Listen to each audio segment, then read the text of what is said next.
The magnetic moment of electron due to orbital motion is proportional to n equal to principal quantum number. हा question 2017ला आला होता. त्याचं A option आहे 1/n², बी option आहे 1/n, C option आहे n² आणि last D option आहे n.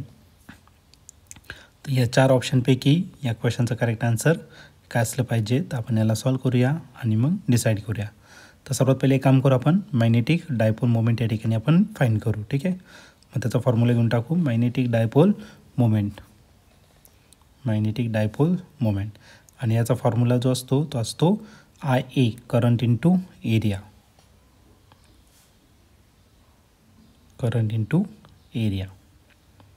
Magnetic dipole moment आपण रिप्रेझेंट करू लेटर यमने. ओके, एक काम करतो, कॅपिटल एम घेतो. Capital M is equal to current I, area a. What is current? Current is nothing but rate of flow of charges. त्या ठिकाणी इलेक्ट्रॉन आहे. ओके, मग आपण चार्ज क्यू घेतला आणि टाईम टी घेतला.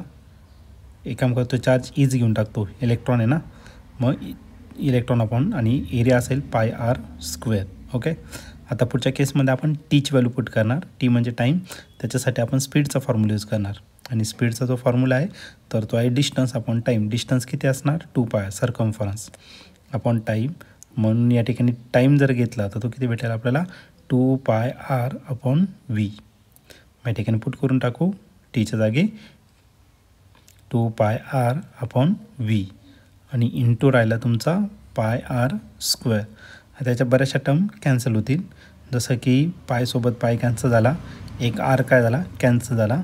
म्हणून आपला जो मॅग्नेटिक डायपोल मोमेंट आहे तो काय राहील?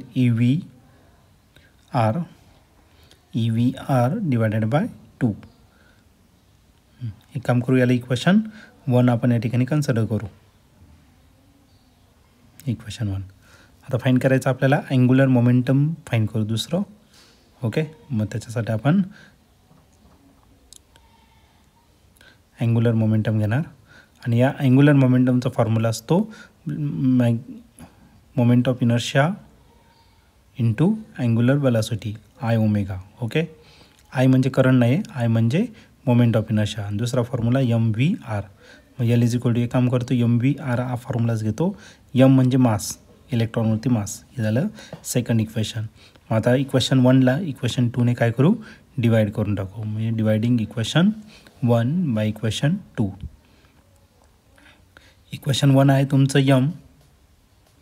आता मास इलेक्ट्रॉनचा M घेऊन टाकू तिथं. तर बघा M तो आहे EVR/2. त्याला डिवाइड करायचं या Lने. मग याची व्हॅल्यू किती होती? EVR/2 आणि त्याला डिवाइड करायचं MVR. ME घेतलं आहे आपण, V इंटू R. आता याच्या बऱ्याचशा टर्म कॅन्सल होतील, जसं की VV कॅन्सल झाला आणि RR काय झाला? कॅन्सल झाला. मग M/L जो आहे तो भेटेल आपल्याला E/2M. E/2ME. पण आपल्याला L जो दिलेला आहे तो इकडे डिवाइड आहे, इकडे मल्टिप्लाय करू, नाही तर मग बोरचं सेकंड पॉस्टुलेट यूज करून टाकू आपण. मग ती सॉल्व करू. According to Bohr's second postulate, according to Bohr's second नंबरचं पॉस्टुलेट घेऊ आपण. According to Bohr's second postulate. बोर्डचं सेकंड पॉस्टुलेट काय म्हणतं? Angular momentum is integral multiple of NH divided by 2π. हा जो H असतो तो असतो प्लँक्स कॉन्स्टंट आणि N असतो तुमचा principal quantum number. Okay, where N is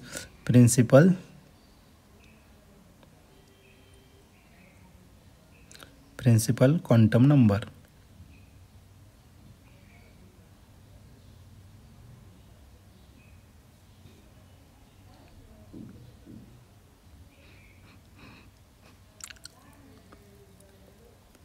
आणि H जो आहे तो आहे Planck's constant. H is equal to Planck's constant.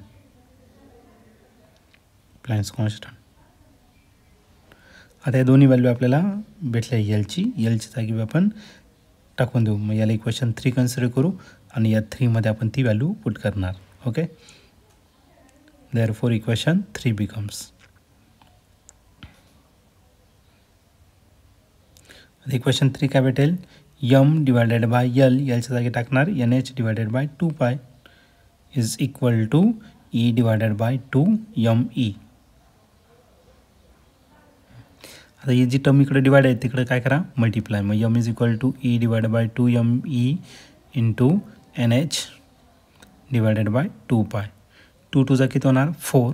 मग यम इज इक्वल टू काय भेटलं आपल्याला, NHE डिवायडेड बाय 4πME.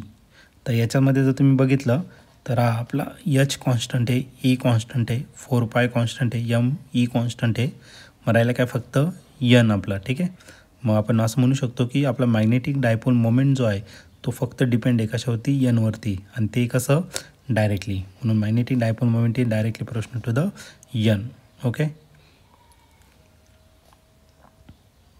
आता तुम्ही ऑप्शन जर बघितलं 4 ऑप्शनपैकी तर आपला ऑप्शन नंबर डी जो आहे तो या ठिकाणी करेक्टली मॅच झालेला आहे. म्हणून या क्वेश्चनचा करेक्ट आन्सर ऑप्शन डी असेल. ऑप्शन डी म्हणजेच काय, N वरती तो डायरेक्टली प्रपोर्शन असेल.